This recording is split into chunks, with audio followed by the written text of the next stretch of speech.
चलिए नमस्कार।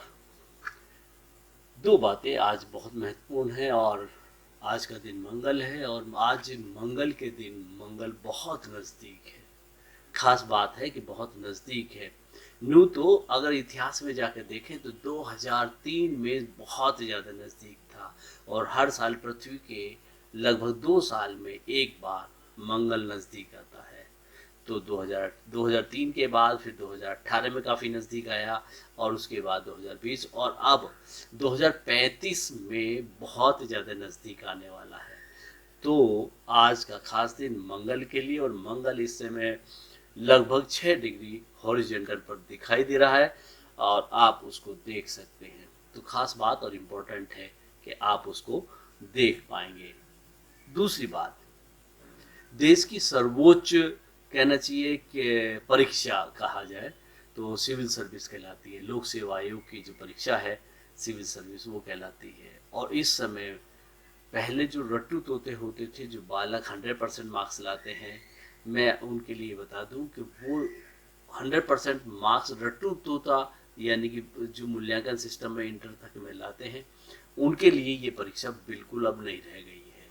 यानी कि रटने वाली परीक्षा ये बिल्कुल नहीं है। ये परीक्षा है 6ठी से 12वीं तक का थोरोली स्टडी करने वाला, कंसेप्ट क्लियर करने वाले बालकों के लिए।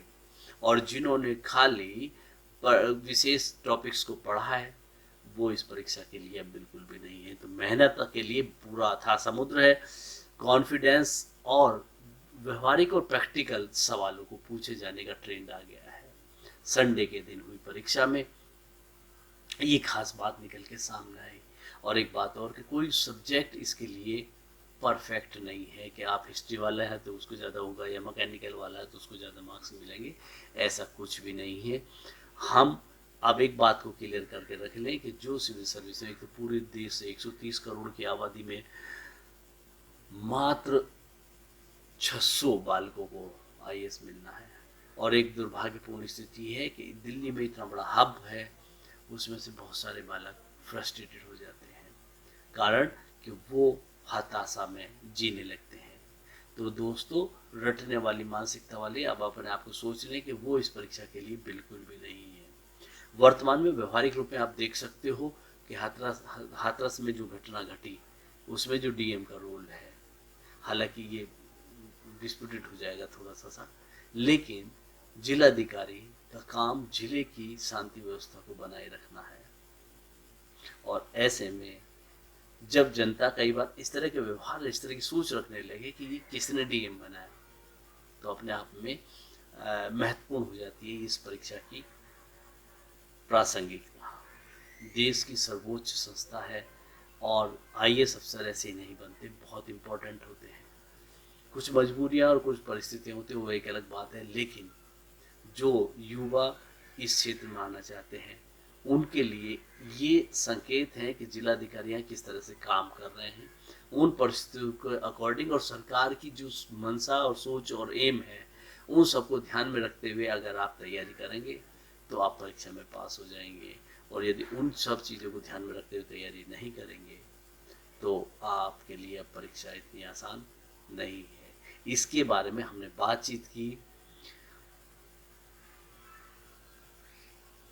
आईएएस कोचिंग चलाने वाले एक अभिषेक शर्मा जी से, जो बहुत ही अनुभवी हैं और बीटेक है उसके बाद वो सभी सब्जेक्टों के कहना चाहिए कि आईएएस की सिविल सर्विस की कई सालों से अच्छी सेवा दे रहे हैं, अच्छा प्रयास कर रहे हैं। तो आइए सुनते हैं अभिषेक शर्मा को। इस बार यूपीएससी ने अपना ट्रेंड फिर चेंज किया है। इसीलिए कहा जाता है कि यूपीएससी का कोई ट्रेंड नहीं है, कोई सेट ट्रेंड नहीं है। यूपीएससी ने इस बार जो है कुछ ऐसे सब्जेक्ट्स हैं जिन पर कम सवाल आते थे उनसे ज़्यादा क्वेश्चंस इस बार यूपीएससी ने अपने सिविल सर्विसेज प्री एग्ज़ाम के अंदर 2020 के प्री एग्ज़ाम में पूछे हैं। वहीं कुछ ऐसे एरियाज़ जहाँ से हमेशा से ज़्यादा क्वेश्चंस आते थे, इस बार वहाँ उस एरिया से कम क्वेश्चंस पूछे हैं। फॉर एग्जांपल मॉडर्न हिस्ट्री से हर साल 10 से 12 क्वेश्चन आते थे। इस बार ओवरऑल भी हिस्ट्री से 14 से 15 क्वेश्चंस पूछे गए हैं, लेकिन मॉडर्न हिस्ट्री से केवल 4 से 5 क्वेश्चन ही आए हैं। तो जहां 10 क्वेश्चन से ज़्यादा मॉडर्न हिस्ट्री से आते थे, इस बार वो एरिया छोटा हुआ है और art and culture, ancient history और मिडिवल हिस्ट्री से क्वेश्चंस ज़्यादा पूछे गए हैं। क्वेश्चन का लेवल भी इस बार हिस्ट्री में यूपीएससी ने लेवल जो है बढ़ाया है। क्वेश्चंस डिफ़िकल्ट थे कंपैरेटिवली, लास्ट ईयर्स के क्वेश्चंस देखें तो हिस्ट्री में इस बार क्वेश्चंस टफ थे कंपैरेटिवली। पहले इवेंट्स, घटनाएं ज़्यादा पूछी जाती थी, अब घटनाएं कम पूछी हैं इस बार हिस्ट्री के अंदर, कंसेप्ट्स ज़्यादा पूछे हैं। जैसे आप एक उदाहरण के तौर पर देख सकते हैं कि गांधी के इवेंट से क्वेश्चन ना पूछ के गांधीज्म, गांधीवाद से सवाल है। जैसे गांधी, एक क्वेश्चन था कि गांधी और मार्क्स में समानता क्या है, तो उसका उत्तर था स्टेटलेस सोसाइटी, दोनों ही स्टेटलेस सोसाइटी में बिलीव करते थे। तो इस तरह से कंसेप्ट में गए, वो गांधी के इवेंट की बजाय गांधीज्म जो है वो जो बच्चा पढ़ेगा तो वो सवाल को हल कर सकेगा। तो इस बार का पेपर पहले से ज़्यादा कंसेप्चुअल रहा है।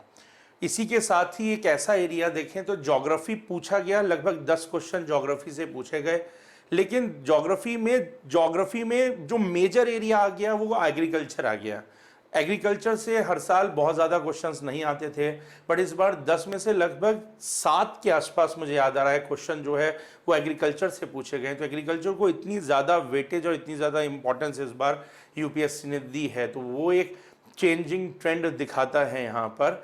और ज्योग्राफी में भी बाकी के 2-3 क्वेश्चन जो पूछे मैपिंग बेस्ड, वो क्वेश्चन भी ऐसे थे जो करंट में चीज़ें चल रही थी, उनसे करंट सीधे ना पूछ करके उनसे रिलेटेड ज्योग्राफी पूछ ली गई है। जैसे लद्दाख चर्चाओं में पूरा रहा, पूरे साल भर लद्दाख पहले जम्मू कश्मीर से अलग हुआ, यूनियन टेरिटरी बना, तब चर्चाओं में था।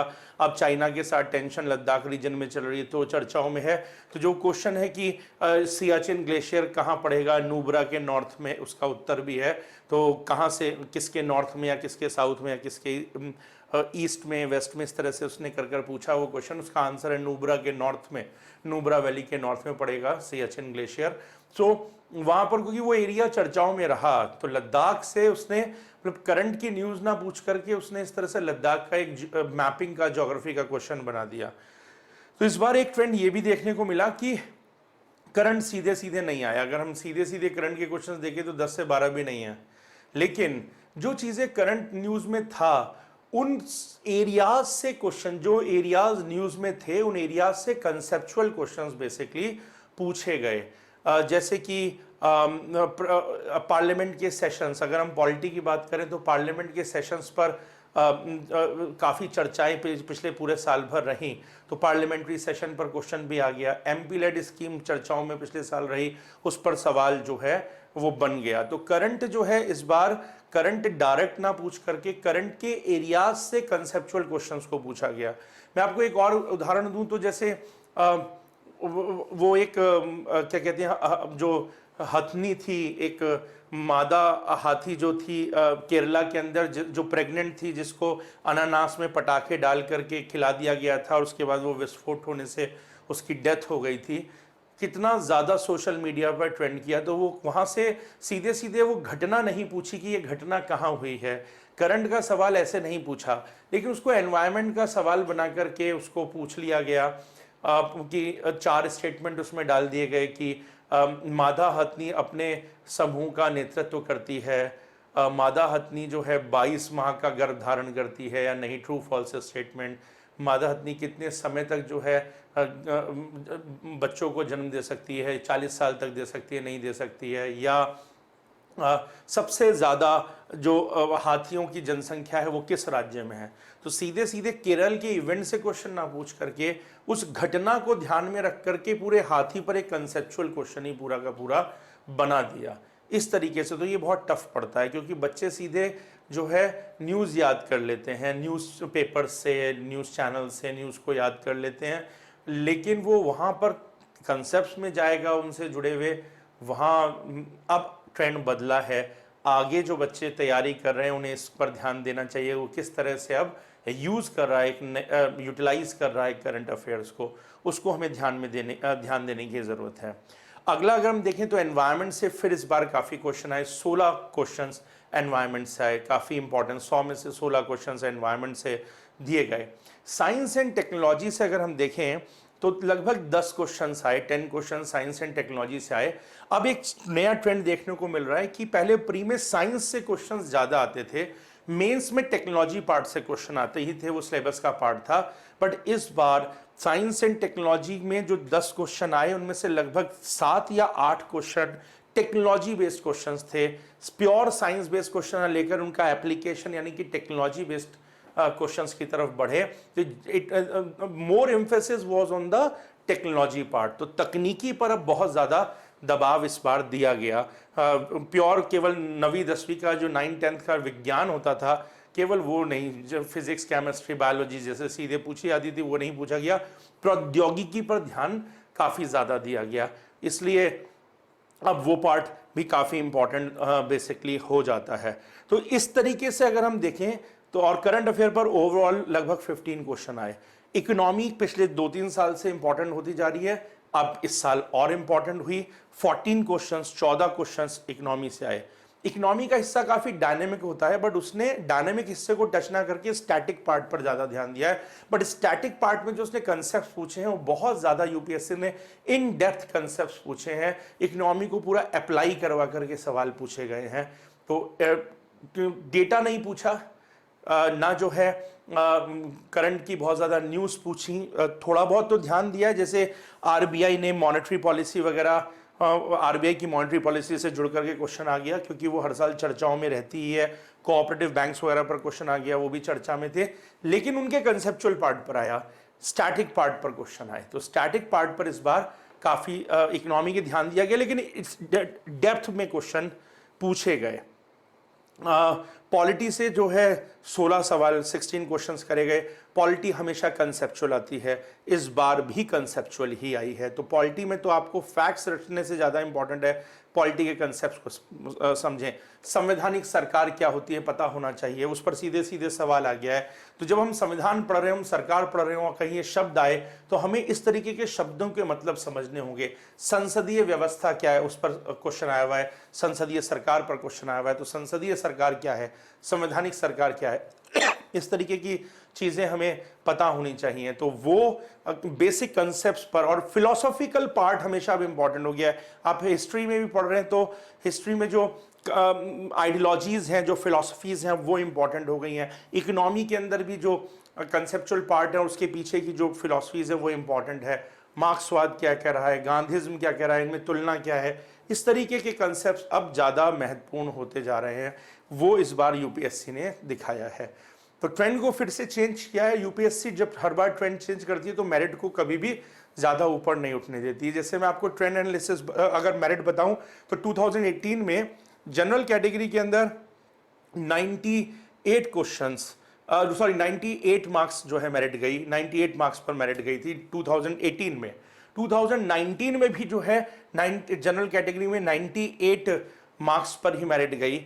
इस बार अगर अनुमान मैं लगाऊं, यूपीएससी में मेरिट बहुत ज़्यादा गिरती तो नहीं है, खैर बहुत ज़्यादा तो नहीं गिरेगी, तो लेकिन थोड़ी सी मुझे उम्मीद है इस बार थोड़ी सी शायद मेरिट गिरे, कुछ नंबर नीचे जाए। तो मेरा अनुमान है कि अराउंड 90 से 95 मार्क्स के बीच में कहीं मेरिट इस बार शायद रहनी चाहिए। 90 से 95 मार्क्स के बीच में जनरल कैटेगरी के अंदर ये कट ऑफ जानी चाहिए। उसी के रेस्पेक्ट में डिफरेंट अदर कैटेगरीज जो हैं वो अपना अंदाज़ा भी लगा सकते हैं लास्ट ईयर के ट्रेंड के हिसाब से। ये अभी तक का मेरा नेगेटिव मार्किंग सब कुछ करने के बाद इतने मार्क्स पर कट ऑफ जाने की उम्मीद है। जिन बच्चों का होने जा रहा है उनको तो मेंस की तैयारी करनी ही है, जनवरी में मेंस है। लेकिन मेरे सुझाव है कि जिन बच्चों का प्री इस बार अगर नहीं भी हो पा रहा है, निराश ना हो, लेकिन अपना अगला पूरा साल केवल प्री की तैयारी में ना लगाएं। जनवरी तक उनको भी मेंस की ही तैयारी करनी चाहिए, क्योंकि अब अगर वो अगली साल फाइनल सिलेक्शन का ख्वाब देख रहे हैं तो उनको अपना मेंस भी बहुत अच्छे से तैयार करके रखना होगा। और इसके लिए उनको मेरे ख्याल से जनवरी फरवरी तक अपना मैक्सिमम मेंस का पोर्शन कवर करना चाहिए, और फिर से अगले साल फरवरी, मार्च, अप्रैल, मई और जून लगभग 4.5 महीना फिर से प्री की तैयारी करके प्री में उतरना चाहिए। It should be the